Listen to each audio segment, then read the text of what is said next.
Can you hear it? The rain, softly tapping against the old window glass. The distant hum of traffic fading into the cold breath of night. Somewhere, deep within this city, there lies a street, hidden, forgotten, where even the boldest hesitate to walk after sundown. Hollow Street, narrow, winding, and always soaked in the quiet tears of rain. The buildings lean inwards, as though whispering secrets to one another. Secrets they've kept for generations. But among all the tales the city tells, none are whispered with more dread than the story of the pale woman. They say she waits, standing still under the dim glow of the old street lamp, long black hair dripping like shadows, hiding her face, hollow eyes glowing faintly from beneath the wet strands, watching, waiting, not hunting, not chasing, just watching. And if, just for a moment, your eyes meet hers, your world will begin to shift. Because once you've seen the pale woman of Hollow Street, you can never truly unsee her again. Are you ready to hear what happened to Oliver? Lean closer and listen carefully. There is a street in Millbrook that people avoid after dark. Hollow Street. By day, it's unremarkable. A narrow lane with aging brick houses covered in moss, leaning skeletal trees, and rusted street lamps that flicker even in broad daylight. But when night falls, especially on damp, misty nights like this, with fog curling low across the cobblestones, Hollow Street takes on an entirely different presence. Old Mrs. Hensley, who has lived in Millbrook for nearly 60 years, often warned newcomers, if you value your sleep, never look out your window after midnight, especially if you live near Hollow Street. Most would laugh at her words. Just stories, they said. Urban legends, like any other. But these stories have lingered in Millbrook for over 80 years. Whispers of the pale woman, they say. On rainy nights, a woman dressed in white, with long black hair, stands beneath the street lamps along Hollow Street. She never knocks, she never speaks, except for one question. Do you see me? Some say she was betrayed by her husband and hanged herself in house number 17 on Hollow Street back in 1942. Since then, whenever the rain falls, she appears, and those who see her carry the curse forever. On one such rainy night, a young man named Oliver moved into his new rented apartment at the corner of Hollow Street, 27 years old. A new job at the town's bank, a fresh start, he thought. The apartment was old but charming. Creaky wooden floors, tall windows with faded cream curtains, and an air of vintage nostalgia. By day, everything felt peaceful. Distant echoes of children playing, barking dogs, and the soft chime of the church bells drifting from the town square. Oliver quickly grew fond of the slow, sleepy rhythm of this small town. But tonight, the rain was heavier. Cold winds howled through the narrow alleys like distant wailing. The once cozy apartment now felt strangely hollow, as if the very walls were holding their breath. Oliver sat alone on the old leather couch, sipping warm tea, trying to read, but his eyes kept drifting toward the window. An uneasy weight settled inside his chest. Not quite fear, but the distinct feeling of being watched. It's just first-night nerves, he told himself, forcing his attention back to the pages. The grandfather clock ticked softly, like a slow heartbeat. Occasionally, the old water pipes moaned faintly behind the walls, all familiar sounds. Yet tonight, they formed a strange, unnerving rhythm beneath the storm. At 12:03 a.m., the power flickered. For a brief moment, the room dimmed into gray shadows. When the light returned, Oliver caught movement. Something, or someone, outside the window. He squinted. Through the misty pane, a vague silhouette stood beneath the street lamp. A woman, still, motionless, like stone. Her long black hair hung wet and heavy over her back.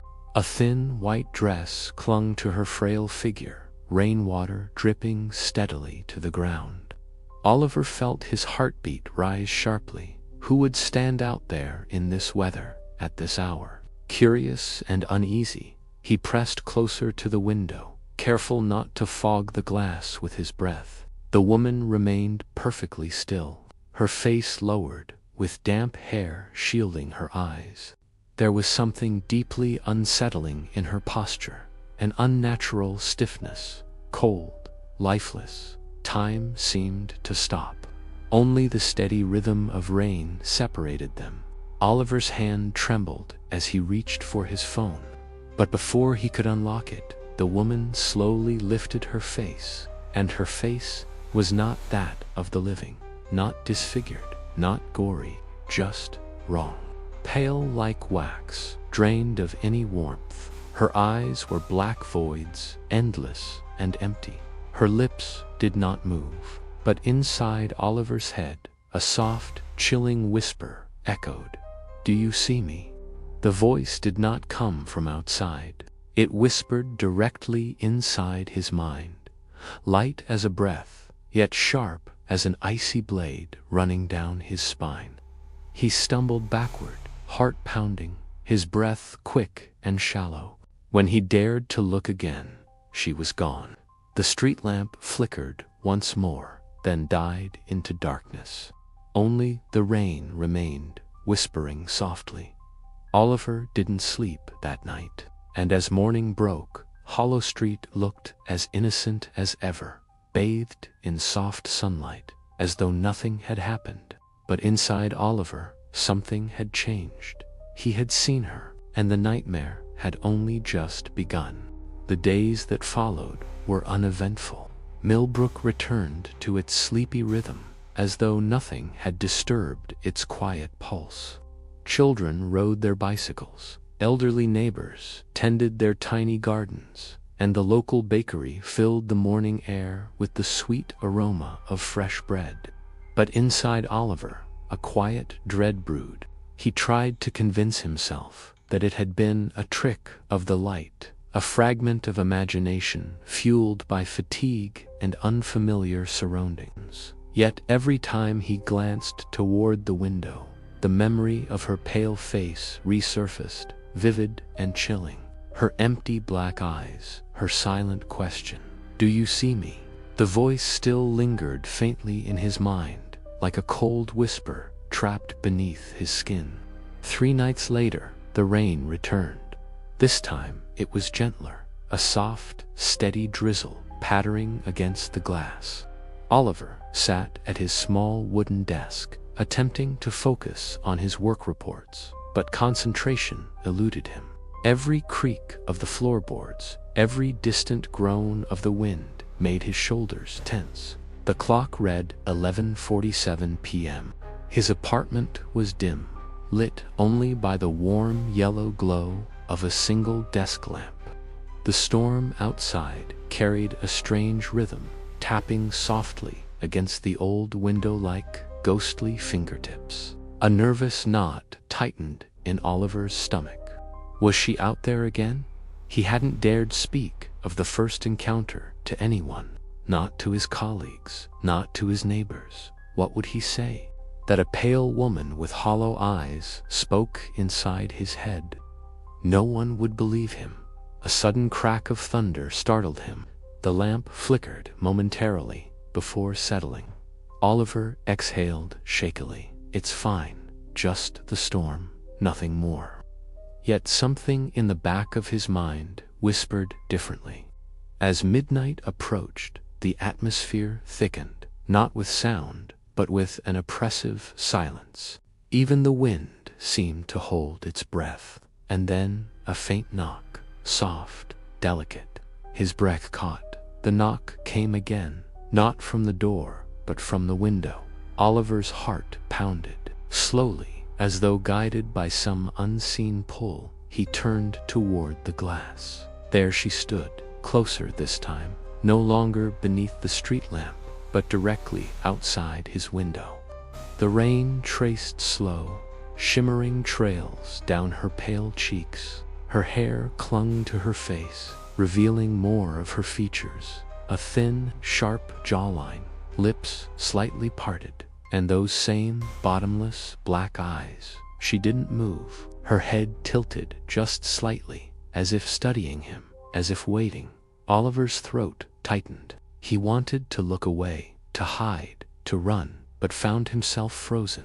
The rain outside muted everything. No cars, no footsteps, no distant voices, just her.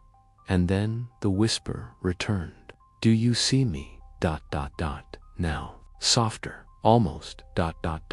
tender. But beneath the gentleness, there was something sinister, a hunger, cold and patient."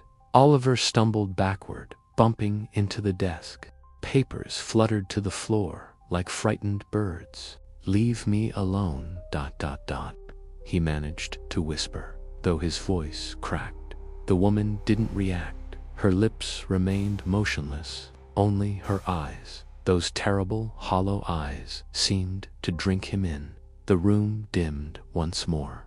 The bulb above flickered erratically, casting strange, moving shadows along the walls. And for a brief, horrifying moment, Oliver thought he saw something behind her. In the foggy darkness, just beyond the faint glow of the window, figures shifted, shadowy outlines. Many, as if more, were watching, waiting. The whispers grew louder inside his mind. Not words this time, but faint giggles, soft breaths, distant sobs layered beneath her silent gaze. He clamped his hands over his ears, squeezing his eyes shut. This isn't real. This isn't real. When he opened them again, the window was empty. The rain continued. The street lamp flickered faintly in the distance, but she was gone. That night, sleep was impossible. And for the first time since moving into Hollow Street, Oliver felt a gnawing sense of regret. Perhaps the old stories were true. Perhaps the pale woman wasn't just a legend. Perhaps, by seeing her once, he had already opened a door he couldn't close.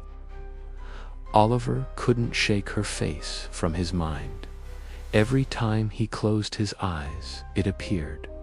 The pale skin, the hollow black eyes, the whispered question, "Do you see me?" By the fourth night, the apartment, once charming, now felt like a decaying cage, tightening with each sleepless hour.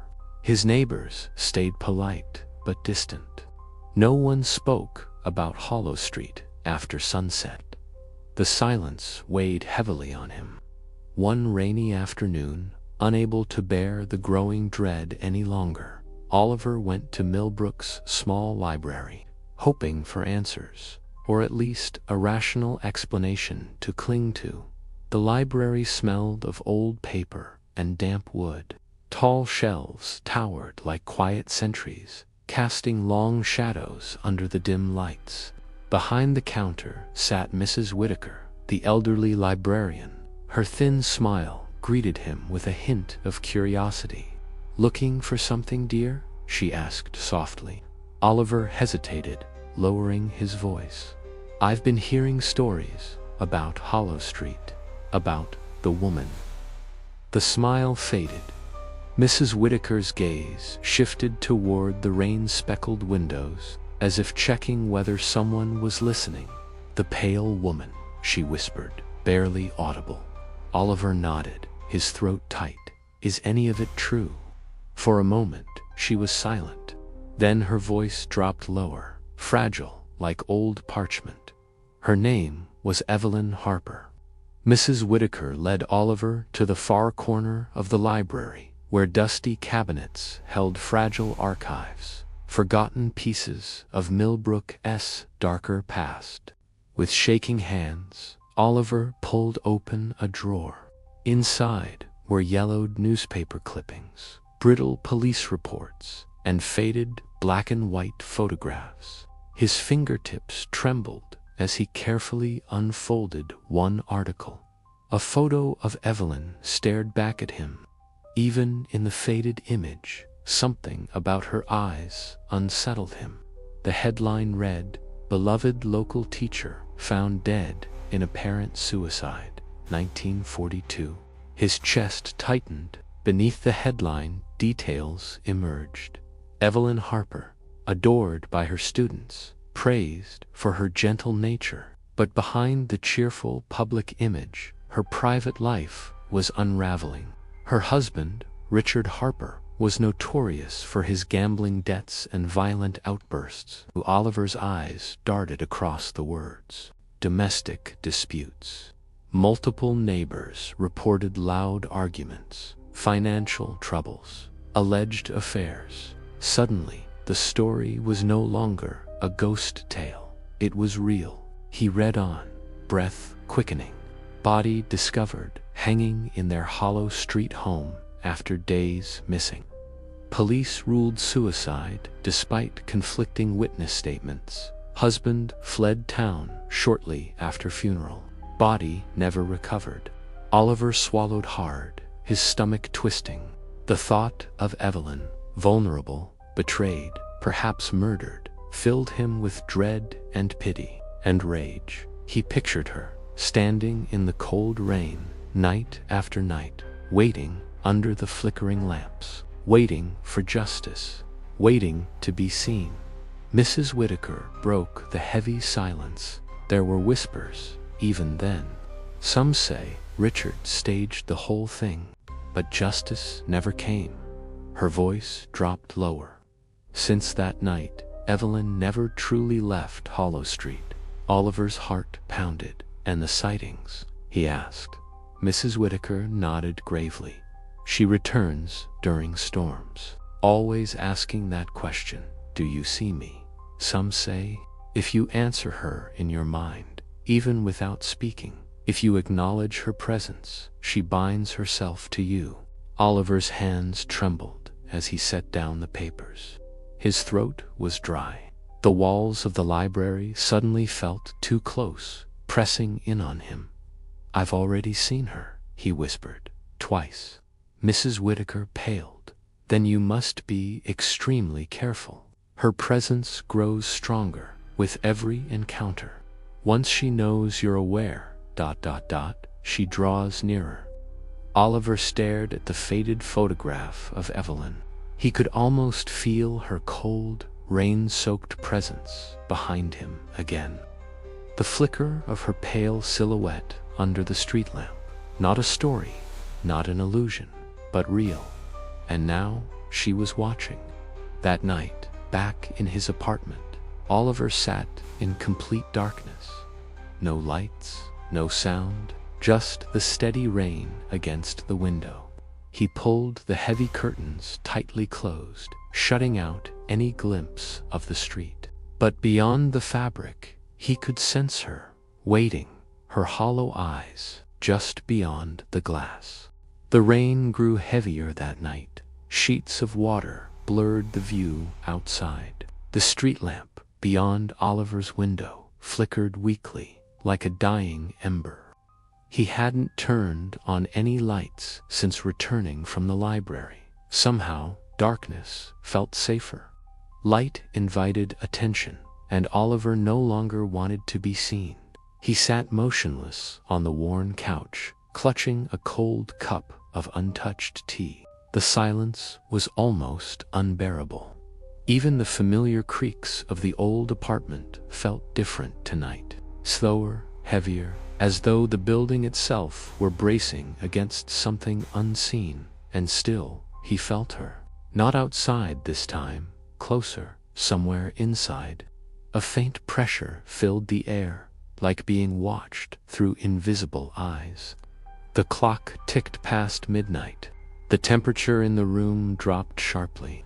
Oliver could see his breath in thin wisps, then the faintest sound, a whisper of fabric, like the soft brush of a long dress gliding across wooden floors. His heart froze.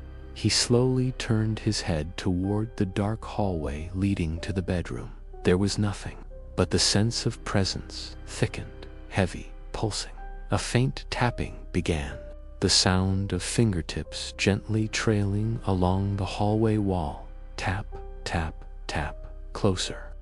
Oliver gripped the edge of the couch, paralyzed. His mind screamed for him to run, to leave this cursed place, but his body refused to obey. The tapping stopped. Silence. Then a faint exhale right behind him, warm, almost human. His skin crawled. Very slowly, Oliver turned his head. Standing just a few feet away, she was inside, the pale woman. Her dress was soaked, clinging to her thin frame. Water dripped steadily from her fingertips onto the wooden floor. Her head was tilted slightly, her black, void-like eyes fixed on him. No movement, no expression, but an overwhelming hunger radiated from her. This was no mere ghost. She was becoming something more, stronger. The whispers returned, not in his ears, but inside his mind. You see me now. You cannot unsee. I have been waiting, ... Oliver trembled violently. His breath came in short, panicked bursts. Please, he gasped, leave me alone. Her head tilted further, as if curious. You invited me, ... with your eyes, with your fear. Her voice inside him was soft, almost tender, but behind it pulsed a sinister, ancient force. The air grew colder still. Oliver's vision blurred as dread consumed him. Suddenly, the loud crack of thunder shattered the silence. The lights flickered violently, and in that brief moment of flashing light, Oliver saw something behind her. Figures, many figures, dozens of pale, hollow-eyed shapes standing in the shadows behind the pale woman. Their outlines shifted, melted into the darkness, a growing crowd of lost souls bound to her. Watching, reaching, waiting, Oliver screamed, a desperate, broken sound filled with raw terror. When the lights stabilized, the room was empty again. No woman, no shadows, just the sound of rain falling endlessly. But Oliver knew this was only the beginning. The more he saw, the deeper he was pulled into her world. And now she was inside his home, inside his mind, inside his very breath.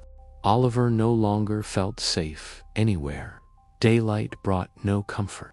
Even the soft glow of morning seemed pale and distant, like a memory of warmth rather than its presence. His hands trembled as he poured coffee. Sleep had become impossible. Each night, the encounters grew worse, more vivid, more real. Her presence followed him, not only outside in the rain, but now in his waking thoughts. She whispered when he tried to sleep. She lingered behind closed doors. Sometimes he would catch glimpses of her pale silhouette reflected in polished surfaces, in the mirror, in window glass, even in the gleaming edge of a spoon. Desperate, Oliver returned to the library. Mrs. Whitaker was waiting, as if she had expected him. You've seen her again, she whispered softly. Oliver nodded, exhausted. His eyes were bloodshot, his voice thin. She's not just outside anymore, she's inside my apartment, inside my mind. Mrs. Whitaker's face grew grave. You are becoming bound. Oliver swallowed hard. Bound. She leaned closer. The more you acknowledge her presence, the stronger her attachment becomes. The legends say she feeds not on flesh, but on awareness, on fear. She is tethered to your perception, to your mind. The more you see, the deeper you fall into her grasp. Oliver's breath quickened. Is there any way to stop it? Mrs. Whitaker shook her head slowly. Few have escaped, but some Some have tried rituals, old protections, severing the tether before it grows too deep. She opened an old leather-bound book. The pages were fragile, ink faded with time. These rites are dangerous, she warned. They require strength of will, complete control of your mind, and even then, failure is common. That night, armed with desperation, Oliver prepared himself. He followed the instructions carefully. Salt was poured across the thresholds of every doorway. Mirrors were covered, candles placed at each corner of the room. In the center of the living room, he drew the circle, ancient symbols inked with trembling hands. His breath shook as he whispered the old incantation. By iron, by light, by will, I sever the gaze. I break the tether. I deny you form. The room grew colder. The candle flames wavered. The rain outside intensified, hammering against the windows like hundreds of desperate hands. Then, the temperature plummeted. The shadows thickened, and she appeared. Not at the window, not behind him, but inside the circle. The pale woman stood there, utterly still. Her long, wet hair clung to her face, her hollow eyes burning with cold intelligence. You think you can unsee? Her voice invaded his mind again. You invited me. Oliver's voice trembled, but he forced the words. Your hold ends here. The air vibrated. The shadows behind her shifted. Dozens of silent figures swaying just beyond the candlelight. The room groaned under an invisible weight. The pale woman stepped closer, her voice like a knife slicing through him. You gave me your gaze. Your fear is mine. Oliver squeezed his eyes shut, clutching the amulet Mrs. Whitaker had given him. No, he forced his mind to focus. Not on her, not on the fear, but on the warmth of the candle flames, the firmness of the ground beneath him, the weight of his own breath. I do not see you. The whispers grew louder, shriller, as if dozens of voices screamed in agony. The air pulsed, the circle of salt trembled, and then, in a violent gust of cold wind, she vanished. The room fell silent. Only the candles flickered. The rain softened to a light drizzle. Oliver collapsed to his knees, gasping, but somewhere, deep inside him, he knew. The bond was weakened, but not broken. Not yet. For 2 days, Oliver felt a fragile calm. The pale woman had not returned. He dared to believe, just briefly, that the ritual had worked. He went outside during the day. He breathed fresher air. The bakery's sweet aroma returned to Millbrook's streets. The world, for a moment, felt normal. But beneath that fragile peace, something simmered. A presence, dormant, but not gone. On the 3rd night, the storm returned, fiercer than ever. Lightning split the sky with jagged cracks of light. The rain pounded the rooftops like drumming fists. The wind howled like grieving spirits. Oliver sat rigid in the center of his apartment.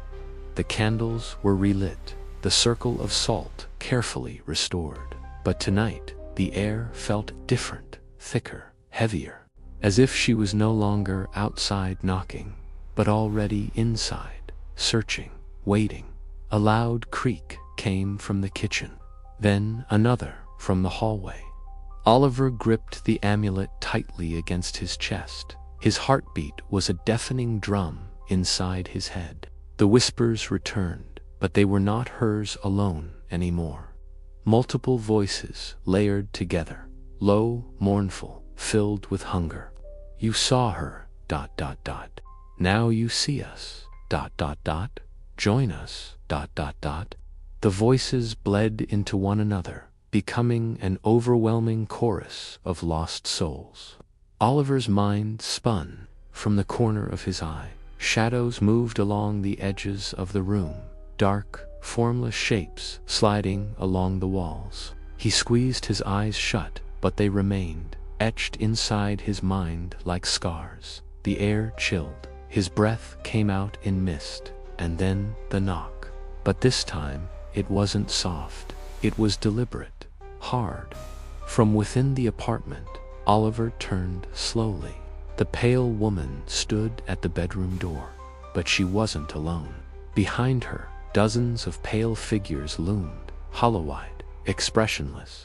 The lost ones bound to her. Their presence was suffocating. The pale woman stepped forward, her voice sharper than before, yet still intimate. "You denied me, but I am patient." Her hollow gaze burned into him. "The more you resist, the more you see." Oliver's knees buckled. He dropped to the floor, hands shaking violently. "Please, ... he whispered, barely audible. "What do you want?" Her head tilted. "You already gave it. Your gaze, your fear, your invitation." The voices behind her swelled, a wailing sea of whispers. Oliver felt his mind slipping.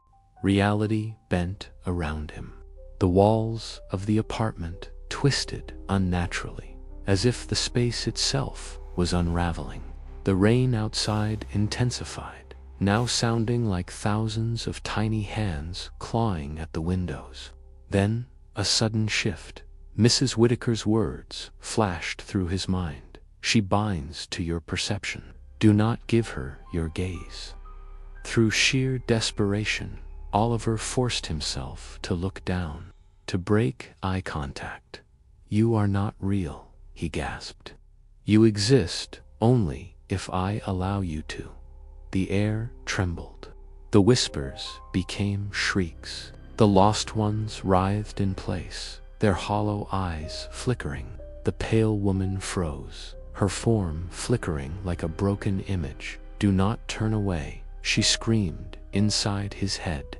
Oliver gritted his teeth, eyes locked on the floor. "You are nothing without my fear." The room pulsed violently. The pressure built unbearable. And then a burst of wind blew through the apartment. The figures dissipated like smoke. The pale woman's form crumbled, dissolving into mist. Silence. The storm outside softened.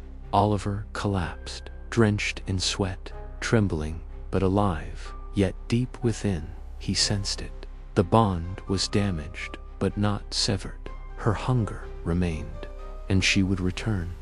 The night after the confrontation, Oliver finally fell asleep. But it was not the sleep of peace. It was the sleep of surrender. The moment his eyes closed, the dream began. He stood in the middle of Hollow Street, but it was not as he knew it. The buildings were warped, elongated. Their windows stretched into hollow, dark mouths. The sky above was thick with churning black clouds, yet no rain fell. Instead, there was a constant, low hum, like thousands of distant whispers merging into one endless tone. Oliver tried to move, but the street beneath him rippled like liquid, sucking at his feet. His breath grew shallow. Then he saw them, the lost ones, lining both sides of the street. Pale, hollow-eyed figures, dozens upon dozens, standing completely still, heads slightly tilted, all facing him. Their mouths opened, but no sound came. Only that endless humming grew louder. Oliver's legs trembled. He wanted to scream, but no voice emerged. At the far end of the distorted street, a tall figure slowly emerged. The pale woman, but different, stronger. Her form was more solid, her pale skin nearly glowing against the twisted darkness. Her long black hair floated around her like thick smoke. She glided forward without moving her feet. "You cannot hide in sleep," her voice echoed directly inside his mind. "Here, you see me most clearly." Oliver's mind reeled. This was no dream. This was her domain. The deeper his mind sank into fear, the more control she had. The ground beneath him cracked open. Out of the fissures rose pale hands, hundreds of them, reaching for his legs, his waist, pulling him downward. Join them. Stay with me. Be seen forever. The lost ones began to chant in unison, voices hollow, rhythmic, hypnotic. He sees, he sees, he sees. Oliver's breath became shallow, gasps, his vision blurred, the humming becoming deafening.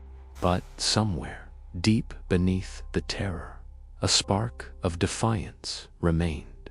"This is a dream," he whispered. "You only exist because I allow it." The pale woman tilted her head, observing him like a patient predator. "You are mine," she whispered. "No," Oliver gasped.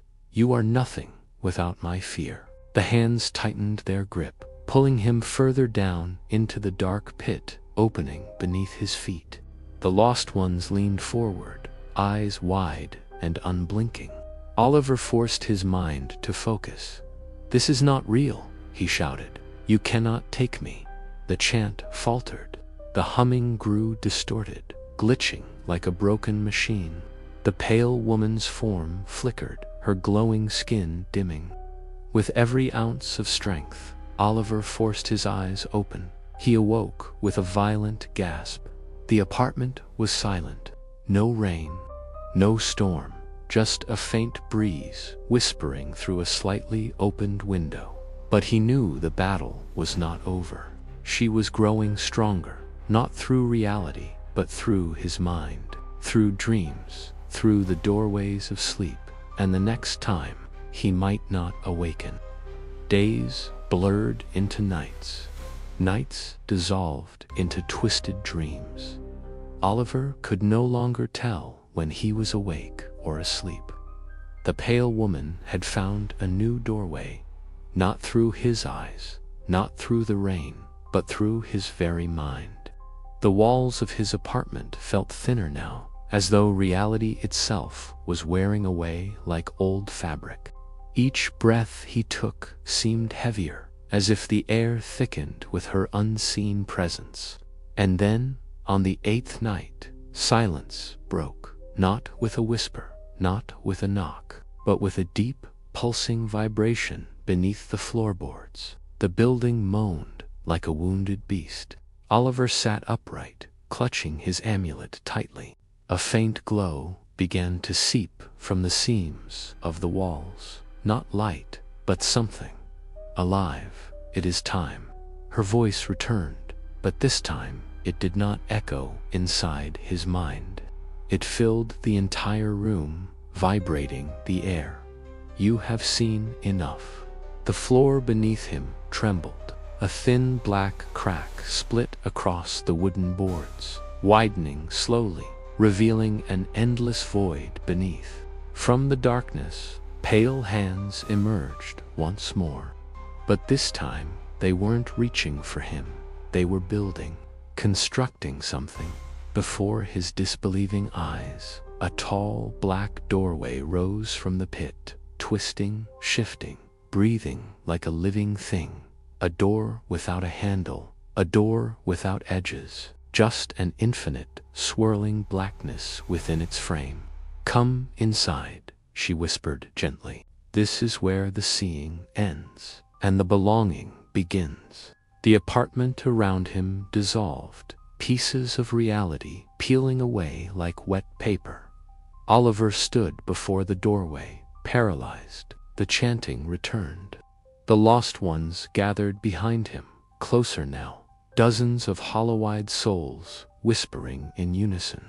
"Enter, join, belong." Oliver's breath became shallow gasps, his vision distorted, edges warping like a broken reflection.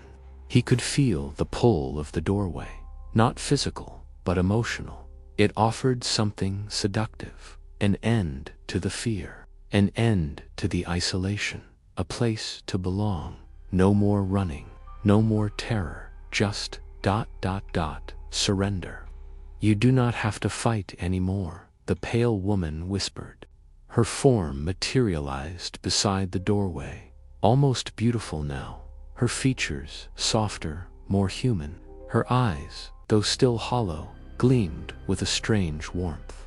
I will hold your fear. I will hold your pain. You will never be alone again.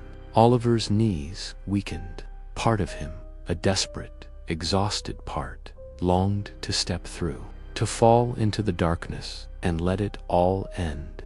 But then a distant memory flashed. Mrs. Whitaker's voice. The more you fear her, the stronger she becomes. But she is powerless if you deny her presence. With every ounce of strength remaining, Oliver clenched his fists. No, he whispered. The doorway pulsed, as if offended. You cannot resist. Yes, I can, Oliver gasped. Louder this time. You are nothing but a shadow of fear. You exist only if I allow it. The chanting behind him faltered. The lost ones froze. The swirling doorway shuddered violently. The pale woman's face twisted, the warmth fading into a grotesque, shrieking mask of fury. See me, she screamed. I do not, Oliver shouted. The doorway convulsed. The black frame cracked like glass under pressure. The voices collapsed into desperate wails.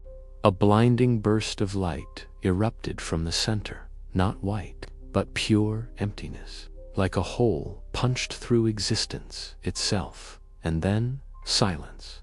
The doorway was gone. The pale woman was gone. The lost ones gone. Only Oliver remained, standing alone in the hollow remains of his apartment. But for the first time, the air was clean. The weight lifted. He was free, or so he hoped, because in the deepest part of his soul, a faint echo still whispered, "Do you see me?" Weeks passed. The storm never returned. Millbrook slowly embraced its old rhythm. The streets were peaceful once again. Neighbors chatted, children played, and the rain came and went like any other town. For the first time in months, Oliver felt human again. He went to the cafe. He strolled through the park. He even smiled. The heavy weight that once crushed his chest seemed to have lifted. But beneath that fragile peace, something remained. A thin, nearly invisible thread. Every so often, in the quiet hours before dawn, Oliver would awaken abruptly. No storm, no shadows, only a faint pressure in the air, like being lightly observed, not oppressive, but present, lingering. One morning, while browsing the shelves in the library, Mrs. Whitaker approached him quietly. "You've grown stronger," she whispered, her eyes filled with quiet pride. Oliver offered a soft smile. "I think it's over." The librarian's smile softened, but her gaze was distant. "Sometimes," she said, "it's not about ending it completely. It's about learning to live beside the echo." That evening, Oliver returned home. The apartment was quieter than ever. No creaks, no whispers, no flickering lights. Yet, as he passed by the large mirror in the hallway, something caught his eye. A flicker, not a figure, not her, just a brief distortion, like ripples on the surface of calm water. His breath caught for a moment, old fear tightening around his ribs, but he exhaled slowly, grounding himself. "She is gone," he whispered. That night, his dreams were empty. No hollow street, no lost ones, no pale woman, only darkness and silence. But in that silence, the faintest whisper drifted through the void. "Do you see me?" Oliver opened his eyes, heart pounding, but there was nothing in the room, only the distant hum of the refrigerator. The sun was beginning to rise, casting a warm glow through the window. He sat up, breathing deeply, allowing calm to return. The bond was severed, the doorway closed, but a scar remained, a thread connecting to worlds, one visible, one unseen.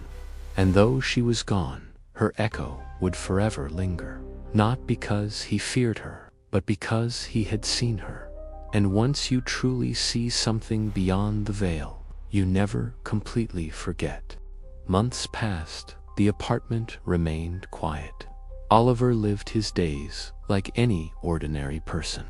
Coffee in the morning, walks in the afternoon, quiet evenings with a book. The pale woman no longer haunted his nights. Her voice, her face, her hollow eyes had become distant memories, like echoes fading into a vast forest. But deep within him, Oliver knew she was not truly gone, not completely, not forever. She existed somewhere beyond, in a place few dared to see, in a space between thought and shadow, a space he had once opened. One evening, as autumn leaves danced along the empty streets, Oliver stood by his window, sipping tea. The sun dipped beneath the horizon, casting long, stretching shadows across Hollow Street. For a brief moment, the street lamp outside flickered, just once, then steady again. Oliver smiled faintly, shaking his head. "Not tonight," he whispered. But as he turned away, something shifted. Not outside, inside. In the reflection of the darkened window, behind his own image, he saw it. A door, tall, narrow, featureless, standing silently in the corner of his living room. A door that wasn't there. A door that should not exist. Oliver froze. His heart pounded. For several breaths, he could not move. The door remained, unmoving. No sound, no hum, no whisper, just its silent presence. Then, softly, a familiar voice brushed against his mind. "There is always another door." Oliver closed his eyes, steadying his breath. He had learned, he had survived, he would not give in. When he opened his eyes again, the door was gone. The reflection was only himself, standing alone in the empty room. But the message lingered. Even after breaking the tether, even after silencing the pale woman's whispers, some doors never fully close. Some shadows remain, waiting in places unseen, waiting for the moment when fear returns, when curiosity reawakens, when the eye dares to open again. Oliver whispered to the quiet room, "I see you no longer." And in response, for the first time since his nightmare began, silence answered, complete, unbroken, eternal.